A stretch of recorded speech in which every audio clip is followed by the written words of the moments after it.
Good morning friends, কেমন আছো তোমরা সবাই? আশা করছি সবাই খুব ভালো আছো, সুস্থ আছো। আমিও ভীষণ ভালো আছি, বাড়ির বাকি সবাই খুব ভালো আছে।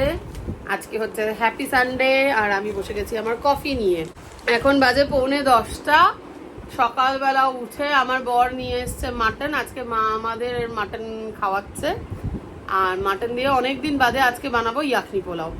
ইয়াখনি পোলাওয়ের রেসিপি আর শেয়ার করব না। আমার ভিডিও মানে চ্যানেলে প্রচুর ভিডিও আছে ইয়াখনি পোলাও বানানোর, কারোর ইন্টারেস্ট থাকলে দেখে নিতে পারো। আর ইয়াখনি পোলাওর জন্য মাটনটাকে প্রথমে সেদ্ধ করতে হয় বিভিন্ন রকম মশলা দিয়ে। সেই সেদ্ধটা করতে বসিয়ে দিয়েছি। প্রিয়াঙ্কা সকালে এসে লুচি আর আলুর দম বানিয়েছে, সেটাও হয়ে গেছে। লুচি আলুর দম রান্না দিয়ে খাওয়াও হয়ে গেছে। আর এটা হচ্ছে সেকেন্ড রাউন্ডের কফি। হ্যাঁ, মানে লুচি খাওয়ার আগে এক রাউন্ড কফি হয়েছে, আর এটা হচ্ছে সেকেন্ড রাউন্ড লুচির পরে। এটা খেয়ে স্টিমটা উঠছে মাটন সেদ্ধটার, ওটা হলে পরে তারপরে বাকি রান্নাটা শেষ করব। মাটন ইয়াখনি পোলাও আর অল্প করে মাটন কষা, এই হচ্ছে আজকে আমাদের মেনু। আর রাত্রেবেলা আমরা ইয়াখনি পোলাওই খাবো, আর আমার মার জন্য হবে লুচি বা পরোটা কিছু একটা। আর আলুর দম শেষ, তো মা একটুখানি রাত্রেবেলা হয়তো বেগুন ভাজা করে নেবে। এই কালকে থেকে গুজুর স্কুল শুরু। আর আজকে আমি প্রথমেই তোমাদেরকে দেখিয়ে নিই, কালকে আমরা বিষ্ণুপুর থেকে কয়েকটা জিনিস কিনেছি, সেই জিনিসগুলো দেখিয়ে নিয়ে তারপরে আমি বাকি দিনটা শুরু করব। আচ্ছা, প্রথমেই দেখাই এই সুন্দর শাড়িটা। এই শাড়িটা আমাকে দিয়েছে আমার মা, আর চুজ করেছে আমার জন্য হচ্ছে আমার মেয়ে। দেখো, এইগুলোকে ওরা বলে ইঞ্চি পার সিল্কের শাড়ি। এইরকম, এই রঙটা খুব সুন্দর। এরকমই রানিং ব্লাউজ পিস আর রানিং আঁচল। আমি আর খুলছি না, আঁচলের মধ্যে এরকম দাগ দাগ রয়েছে। শাড়িটা খুব পছন্দ হয়েছে আমার। গেছিলাম একটু স্বর্ণচুরি দেখতে, কিন্তু তারপরে কিছু কারণবশত স্বর্ণচুরি নেওয়া থেকে বিরত রইলাম। কি দেবো মা? দিচ্ছি, দাঁড়াও 1 মিনিট। তো স্বর্ণচুরি নিইনি, কিন্তু এই শাড়িটা নিয়েছি। শাড়িটার রঙটা আমার দারুণ লেগেছে।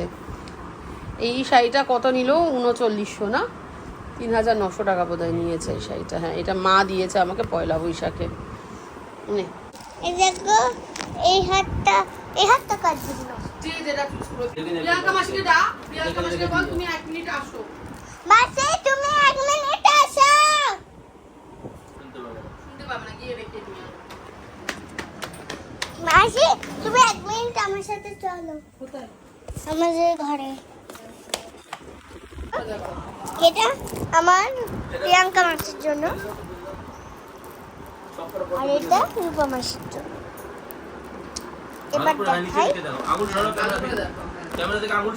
এবার এইটা হচ্ছে, আর আগে একটু দেখিয়ে নিব। আরে ওখানে ভিডিও করতেছে। এটা প্রিয়াঙ্কা মাসির জন্য, আর এটা রূপা মাসির জন্য। ঠিক আছে, আছে। রাখো। এগুলো রূপা মাসির জন্য, আর এটা প্রিয়াঙ্কা মাসির জন্য। একটু বাদে বলো না তোমরা। আমার না, এই যে এটা আমার জেঠিমনির জন্য। চালু করেছিস রেকর্ডিং? হ্যাঁ, আঙুলটা সরানো পিছন থেকে। ঠিক আছে বাবা, একটু ভালো করে। এই এটা আমার জেঠিমনির জন্য, এই দুর্গা ঠাকুর। আরো আছে কাপ কেটে মানে যে আচ্ছা এই বলো তো, আমি দেখাচ্ছি। গুজু, এই আলুটা ভীষণ সুন্দর খেতে, আমি চাই তুমি এটা খাও। তুমি একবার মুখে দিয়ে দেখো। খাবো না। গুজু, সবাই কিন্তু দেখছে। এই এত সুন্দর আলুর দমটা গুজু খাবে না। দেখো, শুধু শুধু নাকি ও লুচি খাবে। লুচি ঠান্ডা হয়ে গেছে, এখন আর পক করে ফাটবে না। চামড়া বুড়ো হয়ে গেছে লুচি। কি বলবে বলো তো?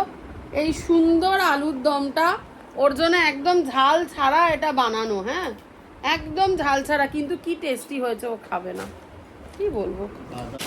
আমি জানি না গুজু, আশা করছি গুজুর দেখানোটা ভালো উঠেছে, বাট যাই হোক, আমি কাটবো না, আমি ওগুলো অবশ্যই রাখবো। তাও 1 বাই 1 তোমাদের আরেকবার আমি দেখিয়ে দিচ্ছি। এটা হচ্ছে একটা কফি মগ, 100 টাকা দিয়ে আমি কিনেছি। এইটা হচ্ছে দুর্গা ঠাকুরের মূর্তি। আমার বাড়িতেও আমি ঠাকুর কিনেছিলাম, তো তখন থেকে আমি ভেবেছিলাম যে ওই বাড়িতে দেবো কখনো একটা আর একটা কিছু, তো এইরকম একটা কিনেছি ছোট। আর এই যে হারগুলো, এইরকম দুটো হার আর কানের দুলের সেট, ওই হাট বসে ওখানে, সেই হাটের থেকে এই আর শাড়ি কিনেছি।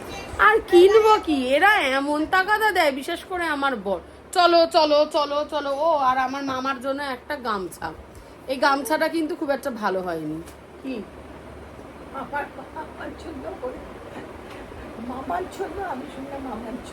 না, আমার মামার জন্যই বললাম, আমার মামা মানে মামু, আমার মামু, আমার মায়ের ভাই, আর ক্ল্যারিফাই করবো, তার জন্য একখানা গামছা।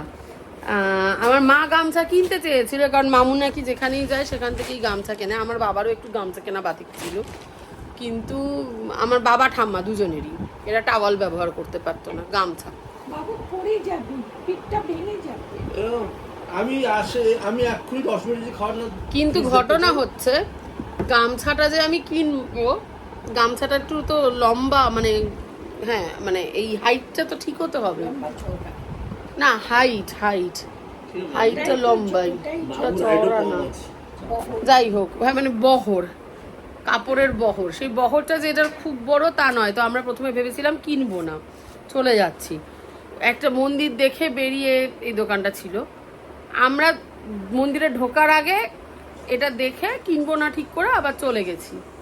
বুঝু মন্দির দেখে বেরিয়ে এসে আবার গেছে গামছার দোকানে। হ্যাঁ, গিয়ে বলছে গামছা কত। তো তখন আর না কিনে হয় বলো, ওই জন্য তো আমি বললাম তাহলে কিনে নাও। আর আমার মা একটা সবুজ বিচ্ছিরি রং কিনছিল, আমি বলে গেলাম মাকে সবুজ নিও না, নীল নাও। তারপরে আমি গিয়ে আবার চেঞ্জ করি, গিয়ে দেখি ঠিক সবুজটাই প্যাকেটের মধ্যে ঢোকানো, তারপরে আমি নীলটা নিয়েছি। যাকে চলো, আমার মাংস সেদ্ধ হয়ে গেছে, এবার ইয়াখনি পোলাও আমায় ডাকছে, কেননা রূপা এসে যাবে। এগুলোকে আবার একটু প্যাক করে নিয়ে আমি চলে যাই রান্নায়। রান্না বান্না কমপ্লিট, এবার খাওন দাওনের পালা। গুজু আর গুজুর বাবা গেছে, তোমরা বুঝতে পারবে না, না বোঝা যাচ্ছে না, সুইমিং পুলে গেছে। আজকে প্রচুর বাচ্চা সুইমিং পুলে, যেহেতু রোববার। মানে আমি রান্না করে বসে গেছি আমার ইয়াখনি পোলাও টেস্ট করতে। এই যে নিয়ে নিয়েছি, খাই একটু। হ্যাঁ ও আদ্যাশ্রী, কেমন হয়েছে ইয়াখনি পোলাও? হাতে কেটে যাবে মা, তারে না মায় অঙ্ক না, ভালো করে বলো। ভালো হয়েছে? একটু ভাতু খেয়ে দেখিয়ে দাও তো সবাইকে। খালি মাটুন খেলে হবে, একটু ভাতুটা খাও, তোলো খাও, মুখে দাও। এটা কি হচ্ছে? মুখে দাও। হ্যাঁ, ঝরঝরে হয়েছে, মুখে দাও।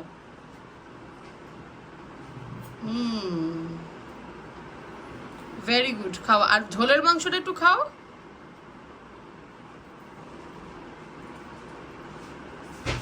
আমি ছাড়িয়ে দেব, হাড় থেকে মাংস ছাড়িয়ে দেব। বুঝি আমি কি মাংস ছাড়িয়ে দেব? আচ্ছা খাও, একটু ঝোলের মাংস খেয়ে দেখিয়ে দাও সবাইকে।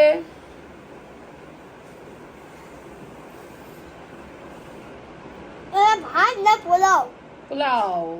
তা ভাত কেন বলছে? ভাত দিয়ে বানানো পোলাও। তোমাকে বাবা ইয়ে দিয়েছে, কি বলে, মেটে দিয়েছে?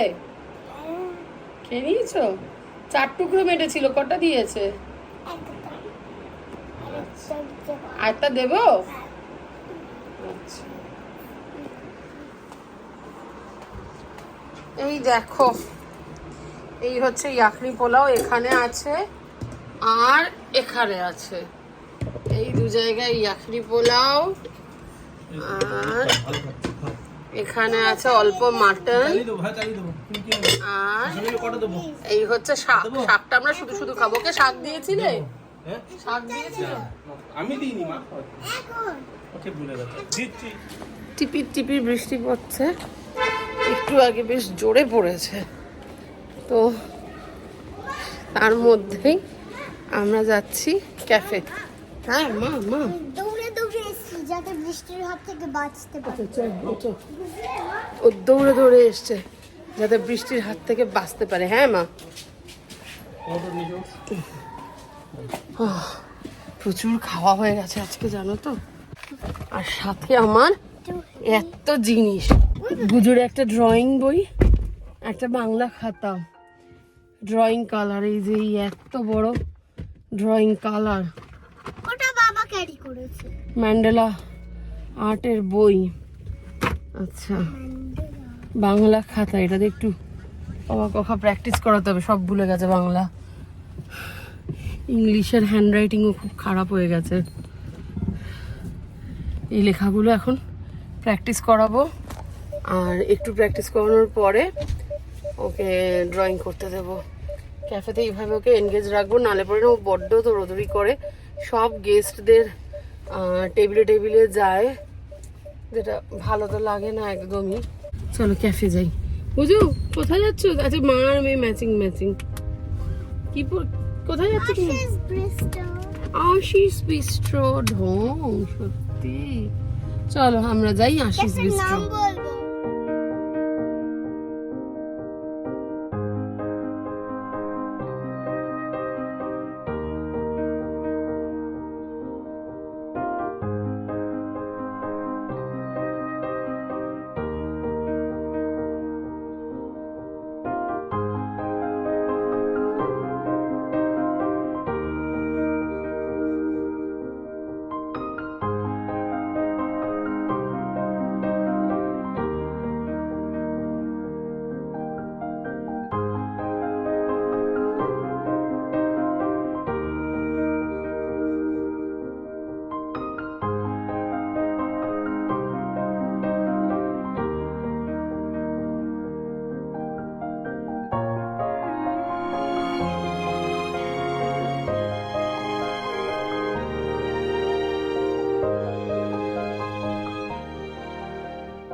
আচ্ছা বন্ধুরা, আমি এখন অ্যাকচুয়ালি গাড়িতে ট্রাভেল করছি, করতে করতেই তোমাদের আমাদের বিষ্ণুপুর ট্রিপ নিয়ে কয়েকটা কথা বলি, বলে এই ভিডিওটা শেষ করব।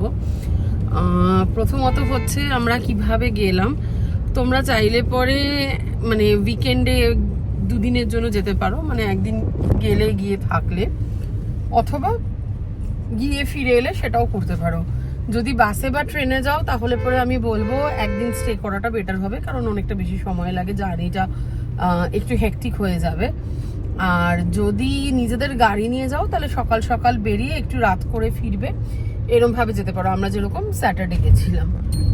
আর কিভাবে যাবে, গাড়ি নিয়ে গেলে কিভাবে যাবে সেটা আমি বলে দিচ্ছি। বাস বা ট্রেন রুট কি রকম তোমরা গুগলে পেয়ে যাবে। তো আমরা যেরকম গেছিলাম, আমরা থাকি হচ্ছে রথতলায়, ডানলপ রথতলা।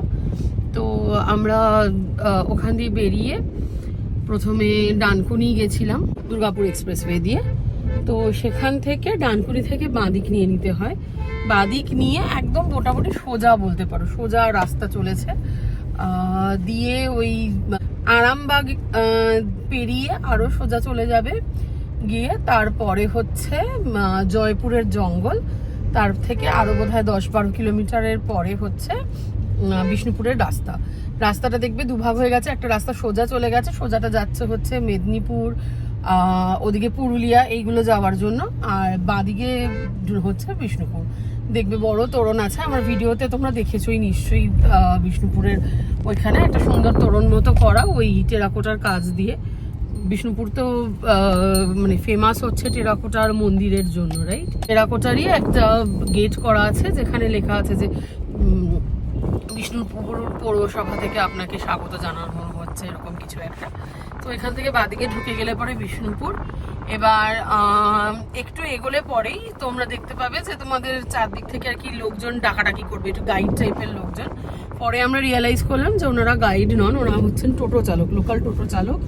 তো ওরাই তোমার গাড়ি রাখার ব্যবস্থা করে দেবে, কেননা রাস্তাঘাট খুব সরু, যেহেতু পুরোনো শহর। আর বিষ্ণুপুর জানো হয়তো তোমরা, বলে মন্দির নগরী, অ্যাকচুয়ালি প্রচুর মন্দির আছে, এবং মন্দিরগুলো কিন্তু যেরকম শহরের নাম ভগবান বিষ্ণুর মন্দিরেই বেশি, যেমন শ্যামরাই মন্দির বলো, আরো কি কি কি কি যেন নাম আরেকটা ছিল, শ্যামরাই মন্দির, মদন মোহন মন্দির, এই সমস্ত আছে। তার সাথে একটা ছিন্নমস্তা মন্দির আছে। ছিন্নমস্তার মন্দিরেও আমরা গেছিলাম, সাইড দিয়ে মাকে দেখা যায়, যদিও দুপুরবেলা মায়ের শয়নের সময় ছিল, কিন্তু সাইড দিয়ে দেখা যায়। কিন্তু মেকশিওর ওখানে তোমরা ছবি তুলছো না, ওখানে ছবি তোলা কিন্তু মানে মন্দিরের কর্তৃপক্ষ থেকে বারণ এরকম নয়, বাট ছবি তুলতে নেই, মায়ের ছবি তুলতে নেই বলে। তো ওই মন্দির বাদে বাকি সব মন্দির কিন্তু আমরা দেখেছিলাম নারায়ণের। আর এবার যেহেতু অনেক পুরনো শহর, তার জন্য রাস্তাঘাট খুব একটা চওড়া নয়, ফলে গাড়ি নিয়ে অসুবিধা হবে তোমাদের। গাড়ি রাখার একটা জায়গা আছে যেখানে বিষ্ণুপুর মেলা হয়, সেই বিষ্ণুপুর মেলার ওই জায়গাটায় আলাদা করে বড় পার্কিংয়ের ব্যবস্থা আছে, যেখানে বাস টাসগুলো দাঁড়ায়। আর যদি তার আগে কোথাও দাঁড়াতে চাও তাহলে পরে ওই টোটোওয়ালারা যেখানে আছেন ওনারাই দেখিয়ে দেবেন কোথায় পার্কিংয়ের জায়গা, দিয়ে তারপরে ওনাদের সাথে তোমরা বোধহয় ঘন্টায় 200 টাকা এরকম কিছু একটা বোধহয় ওনাদের রেট, সেই রেটে তোমরা টোটো বুক করে কিন্তু ঘুরতে পারো। ওনারা সব কটা স্পট তোমাদের দেখিয়ে দেবেন, ইনক্লুডিং তাঁতিদের বাড়ি। আমরা যেমন একটা ইয়েতে তাঁত ঘরে গেছিলাম আর কি, সেখানে কি করে তোমার এই তাঁত বোনা হয়, বালুচরি তৈরি হচ্ছিল, বালুচরি স্বর্ণচরি, তো সেগুলো কি করে বোনা হয়, সেই তাঁত যেটা সেটা দেখা, সেই তাঁত কিভাবে কাজ করে সেটা ওনারা আমাদের দেখিয়েছিলেন। সেখান থেকে আমরা শাড়িও কিনেছিলাম, আমি একটা শাড়ি কিনেছিলাম, প্রচুর স্বর্ণচরি বালুচরি দেখে এসছি। তো এইগুলো ঘোরার জন্য আমার মনে হয় নিজেদের গাড়ি রেখে দিয়ে টোটো করে ঘুরলে পরে ভালো। আর প্রতিটা এবার ইন্ডিভিজুয়াল জায়গায়, যেমন রাসমঞ্চ দিয়ে আমরা শুরু করেছিলাম, রাসমঞ্চটাই আমার সব থেকে বেশি ভালো লেগেছে সত্যি কথা বলতে, কারণ আমরা ওপরে উঠতে পেরেছিলাম। বাকিগুলোতে বেশিরভাগ জায়গাতেই মন্দিরগুলো আটকানো, গর্ভগৃহ তো সব মন্দিরেরই বন্ধ বলতে গেলে, রাসমঞ্চও বন্ধই ছিল, কিন্তু তাও মানে আমরা ওপরটায় 4 তালটায় উঠে খুব সুন্দর ঘুরেছি। তো রাসমঞ্চের ওখানে আমাদের আরেকজন গাইড আর কি বলছিলেন যে আপনারা গাইড নিতে পারেন, আমি সব বলে দেবো, কিন্তু আমাদের মনে হলো যে দরকার কি আছে, কেননা আর্কিওলজিক্যাল ডিপার্টমেন্ট থেকে খুব সুন্দর আর কি যেরকম স্মারক দেওয়া থাকে, রাইট, যে ডিটেলসে বলা থাকে এর হিস্ট্রি আর কি, তো সেইগুলো দেওয়া ছিল, যার জন্য আমরা আর সত্যি কথা বলতে কোনো গাইড নিইনি, আমরা নিজেরাই ঘুরে ঘুরে দেখেছি। তোমরা চাইলে নিতে পারো গাইড। এবার কয়েকটা জিনিস, প্রথমত হচ্ছে ভালো হয় যদি ব্রেকফাস্টের কিছু অপশন তোমরা বাড়ি থেকে নিয়ে যেতে পারো, বিশেষ করে যদি আমাদের মতো বাচ্চা নিয়ে ট্রাভেল করো, এটা ভীষণ ইম্পর্টেন্ট। হ্যাঁ, আমরা মানে ওই রাস্তায় কোনো ইয়ে পাইনি, ব্রেকফাস্টের অপশন ভালো ঠিকঠাক মতো জায়গা আর ঠিকঠাক ওয়াশরুম, এই দুটো আমরা কোথাও পাইনি, এটা হচ্ছে 1 নম্বর।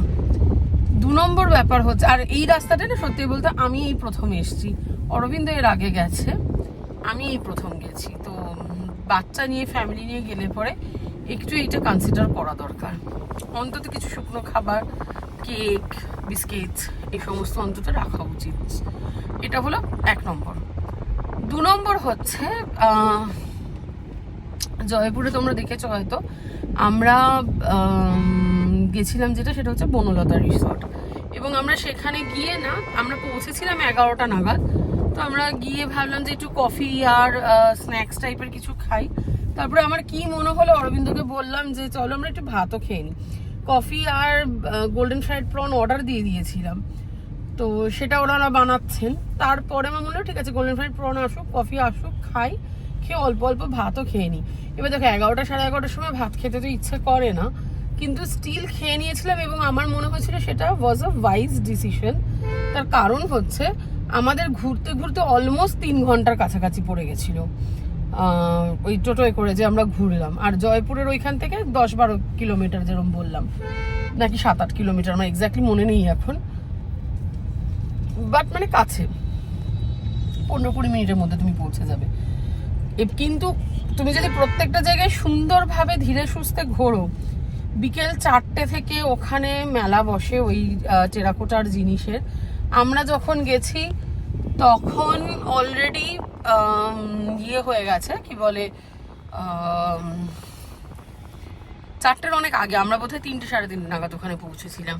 তো যার জন্য মেলা তখন সবে বসা আরম্ভ হয়েছে, কয়েকজনই মাত্র দোকানি তখন বসছিলেন, প্রচুর দোকান আমরা পাইনি, কিন্তু স্টিল তার মধ্যে থেকে আমরা খুচখাচ কিছু জিনিস কিনেছি, দেখেছো তোমরা আমার আজকের ভিডিওতেই তোমরা দেখতে পাবে। কিন্তু যদি তোমরা আর কি অনেকটা হাতে সময় নিয়ে ধীরে সুস্থে ঘুরতে চাও, তাহলে আমার মনে হয় খাবার দাবার খেয়ে নিয়ে তারপরে বেরোনোটা বেটার। আদারওয়াইজ বাচ্চা কাচ্চার অসুবিধা হতে পারে। আমরা খেয়ে নিয়েছিলাম, তাতে আমাদের মনে হয়েছিল যে হ্যাঁ একটু পেটটা ভর্তি আছে, অসুবিধা হয়নি। 3 নম্বর ব্যাপার, বনলতা রিসর্ট আইডিয়ালি আমি প্রচুর নাম শুনেছি যে খুব ভালো খুব ভালো। অরবিন্দরা যখন পুরুলিয়া গেছিল, বনলতা রিসর্টে ঢুকে ওরা ব্রেকফাস্ট করেছিল। তো ব্রেকফাস্টে ওই বেসিক্যালি লুচি তরকারি বা টোস্ট অমলেট খেয়েছিল, অ্যান্ড সেই এক্সপিরিয়েন্সটা খারাপ ছিল না। লুচি তরকারি মানে তরকারিটা খারাপ হতেই পারে, বাট ওটা ঠিকঠাক ছিল।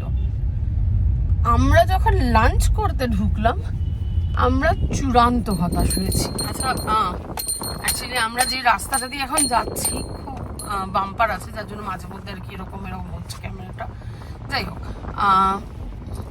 আমরা খুব হতাশ হয়েছি এই কারণে, প্রথমত গোল্ডেন ফ্রাইড প্রন নিয়েছি, সেগুলোর না পা ছাড়ানো আছে না মাথা ছাড়ানো আছে, গোটা গোটা চিংড়ি ধরে, আর প্রচুর ফুড কালার মিশিয়ে একদম ওই অরেঞ্জ কালার, অরেঞ্জিশ রেড যে একটা কালার হয়, দীঘাতে গেলেও যেরকম ফুড কালার মেশানো মাছ ভাজা বিক্রি হয়, একদম ওইরকম ভাবে ভাজা, ক্রিস্পি ভাজা, কিন্তু ওইরকম ভাবে। 1 নম্বর। 2 নম্বর, আমরা লাঞ্চের অর্ডার করেছিলাম এবং আমরা বেশ অনেক কিছু অর্ডার করেছিলাম। আমরা বোধহয় 2টো ভাত, একটা মুগের ডাল, একটা ঝুরি আলু ভাজা, একটা ডাবল ডিমের অমলেট, গুজুর জন্য একটা পমফ্রেট মাছের ভাজা, পমফ্রেট মাছটা বেশ বড় ছিল, ভাজাটা ঠিক ছিল, একটা মাটন কষা, মানে ওটা আইডিয়ালি আমাদের বলেছিল আলু দিয়ে আসবে, কিন্তু আলু ছিল না, যাই হোক, বাট 4 পিসের বোধহয় মাটনের প্লেট ছিল। আর অরবিন্দ নিয়েছিল মৌরলা মাছের টক। অরবিন্দরা টক খেতে খুব ভালোবাসে, অরবিন্দরা মানে আমার শ্বশুর বাড়ির তরফে, ওরা টক খেতে খুব ভালোবাসে, তো মৌরলা মাছের টক। খাবার দাবার যখন এলো, গুজুরটা তো ঠিক আছে, আর মাছের টকটা আমি অরবিন্দকে বলছি, মা এটা তো টক না। টক আমি জানি জেনারেলি আমার শ্বশুর বাড়ির দিকে যেরকম হয়, একটু হলুদ মতো হয়, সেটাতে ওরা অনেক সময় সর্ষে দেয়, আর মানে আর একটু ঝোল থাকে আর কি। তো এটা আমি দেখছি আমরা যেরকম মোরলা মাছের ঝাল চচ্চড়ি করি সেরকম টাইপের, মশলাদার, বেশ সুন্দর, একদম খয়েরি রং, ভালো। আমি হচ্ছে ভালোই খেতে হবে, তেঁতুলের টক হবে বলেছিল। ও মা, অরবিন্দ একটা, আর মাছগুলো এত ফ্রেশ, মানে কোয়ালিটি কিন্তু বেশ ভালো। একটা মাছ তুলে, এরকম সাইজের বড় মাছ তুলে আমার মুখে দিয়েছে, যে এরকম না মানে এইরকম সাইজ, হ্যাঁ, তো দিয়ে আমার মুখে দিয়েছে যে খাও একটা। ও মা, আমি মুখে দিয়ে দেখছি মিষ্টি, মানে তেঁতুলের চাটনি বানালে পরে বা তেঁতুলের আচার বানালে পরে যেরকম হবে একদম সেই টেস্ট। আমি তো অবাক। অরবিন্দ খেয়ে খুব হতাশ। তো আমি লাইক, এটা কি, কেন এরকম কেন বানিয়েছে? মানে ইট was not talk, but it ওয়াজ মিষ্টি চাটনির মাছের ঝোল বলতে গেলে, মাছের মাখা মাখা, গা মাখা, সুন্দর দেখতে। জিনিসটা এতটাই ভালো, খেতে এতটাই খারাপ। গেল। নেক্সট হচ্ছে মাটন কষা নাম। ওখানে কিন্তু ট্রাইবাল ডিশেসও আছে, আমরা ট্রাইবাল ডিশ নিইনি, কেননা জানি না কেমন খেতে হবে না হবে, রিস্ক নিইনি। মাটন কষা, তুমি বিশ্বাস করবে না, পুরো র স্মেল মাটনের, হ্যাঁ, এবং মানে কি বলবো, পেঁয়াজ রসুন দিয়ে কতটা কষানো আছে আমার যথেষ্ট ডাউট আছে। গরম মশলা এক ছিটে ফোটা নেই। তো ওখানে আমি যেটা দেখলাম যে সার্ভ যারা করছেন, অর্ডার যারা নিচ্ছেন, তারা সবাই মহিলা। এই জিনিসটা আমার খুব ভালো লেগেছে, এবং বেশিরভাগই লোকাল মহিলা। তো আমি ওই দিদিকে ডাকলাম যিনি আমাদের অর্ডার নিচ্ছিলেন, দিয়ে আমি জিজ্ঞেস করলাম যে আচ্ছা এর মধ্যে গরম মশলা টসলা দেওয়া হয়নি, এরকম একটা রস স্মেল আসছে। বলছে না, আমাদের এখানে গরম মশলা দেওয়া হয় না। আমি তো শুনে অবাক। আমি মনে মনে ভাবছি, মাটন কষা বলে যদি এরকম রান্না হয়, তাহলে যেটা ট্রাইবাল মাটন সেটাতে কেমন লাগবে। তো আমি ভাবছি যে মানে এইরকম খাবারের কোয়ালিটি, মানে রান্নার কোয়ালিটি কেন। আমি আবারও বলছি, জিনিসগুলো কিন্তু ফ্রেশ লাগছিল। আর ওখানে না মানে অনেক কিছু আছে, তুমি চাইলে টার্কি, ডাক, অনেক কিছু পাবে। বাট আই ওয়াজ সারপ্রাইজড যে এইরকম হবে, আমার ধারণা এরকম ছিল না। তো খাবার অত্যন্ত বাজে ছিল, আমরা খেতেই পারিনি। অরবিন্দ অনেক কষ্টে 2 টুকরো মাংস খেয়েছে, বাকি মাংস ফেলা গেছে। আরও একটা কথা, 4 টুকরো ওরা বলেছিল, বাট 5-6 পিস মতো ছিল ছোট ছোট মাংস। তো মাটন খেতে পারিনি। মাছ অরবিন্দ বোধহয় হাফ খেয়েছে, অনেকটা মাছ জানো। এবং মানে হয়তো ওটা আমরা পার্সেল করেও নিয়ে যেতে পারতাম যদি খেতে প্রপার হতো। এর থেকে মোরলা মাছের ঝাল বানালে বোধহয়, বাট সেই মিষ্টি মাছ সে তো অরবিন্দ না পুরো খেতে পেরেছে, পুরো ফেলাই গেছে। তো টাকা আমাদের সবই নষ্ট। আমি, মা, ডাল, আলু ভাজা আর ডিম ভাজা, একটা ডাবল ডিমের অমলেট নিয়েছিলাম, সেটা হাফ করে খেয়েছি। আর ভাল লাগছিল না, কারণ সকালবেলাও অমলেট খেয়েছিলাম, আর অমলেট খেতে ইচ্ছাও করছিল না, কিন্তু কিচ্ছু করার নেই।